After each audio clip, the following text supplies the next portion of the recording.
saya belajar Ustadz. Saya belajar lagi Ustadz. Ustadz tahu nggak? Saya setiap ada kasus yang mau meninggal, namanya kan kalau di Islam kan sakaratul maut ya Ustadz. Iya. Kalau di medis kan kondisi yang memang sudah end stage misalnya seperti itu. Itu nanti saya kasih tahu nih Ustadz. Ini dibantu ya.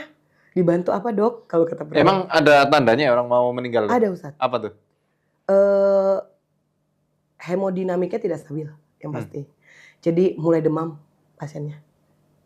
Atau pasien ini dari kondisi yang dia tidak sadar lama, tiba-tiba bangun Ustaz. Itu penanda Ustaz. Oh gitu ya? Iya. Habis itu saya bilang, itu di ruangan mana saya akan datengin gitu. Karena apa bentar lagi nanti dia tidak sadar dan habis dari itu meninggal. Dan itu berulang kali sering terjadi Ustaz. Nggak sadarnya maksudnya koma? Nggak sadar yang mana nih? Yang awalnya. Yang tadi Mbak bilang ya. Nggak sadar awalnya koma. Terus tiba-tiba dia bangun. Kalau kayak gitu saya nyebutnya ini lagi disapa keluarganya, monggo silahkan berpamitan. Jangan ngomong macam-macam. Saya bilang gitu. Saya akan bilang ke keluarga gitu. Nah kalau penyakit yang lain yang dia nggak koma gimana? Ya kalau dia nggak koma ya agak sedikit susah ngeliatnya Ustaz. Kalau yang dia nggak koma. Cuman kalau kayak gitu saya paling ngelihatnya dari hemodinamik, dari demam tadi. Demam, kemudian nanti tensinya mulai turun, nadinya meningkat, sampai dia mulai turun perlahan gitu. Nah ini unik lagi nih Ustaz. Kalau udah kayak gitu nih Ustaz. Misalnya nih di EKG gambarnya masih bagus nih Ustaz. Saya tanya, ini nggak turun nih. Kenapa nih? Tanya lagi sama keluarga. Ada yang ditunggu nggak? Udah bayar hutang belum? Ada tanggung jawab lain nggak gitu? Nanti dibilang ini anaknya perjalanan sini. Oke, sudah di mana anaknya? Nah nanti Ustadz begitu memasuki wilayah rumah sakit atau sudah mendekati itu lurus dengan sendirinya Ustadz. Oh gitu? Dan itu mungkin udah sekian banyak Ustadz juga ya saya hadapin. Dan itu tugas saya di akhir adalah mentalkinkan semua orang Ustadz. Ditalkin? Iya ditalkinkan. Jadi ini itu cerita paling horor deh yang baru pernah saya dengar. Langsung dari dokter. Ngeri ya, itu justru kisah sakaratul maut itu lebih berat Ustaz. Merinding daripada yang jin gitu. Betul Ustaz. Saya paling berat ngerasa selain kasus satu yang tadi adalah ini serius aku deg-degan Pak. Iya Ustaz.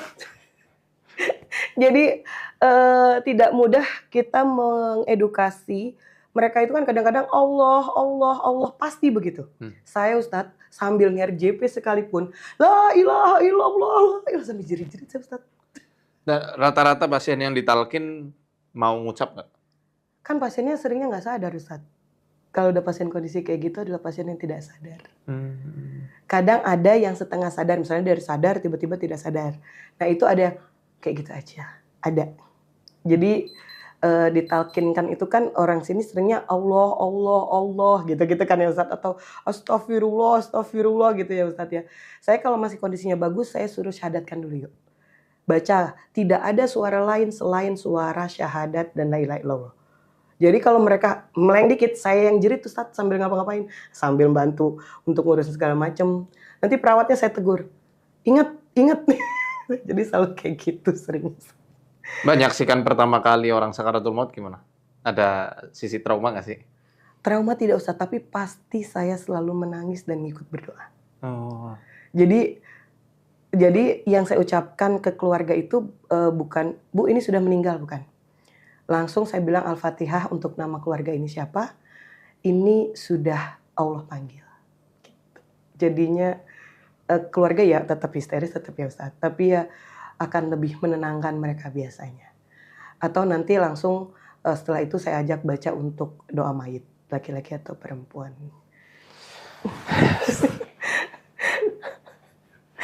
Tapi ya itu tadi Ustaz. Nggak, itu lebih apa ya?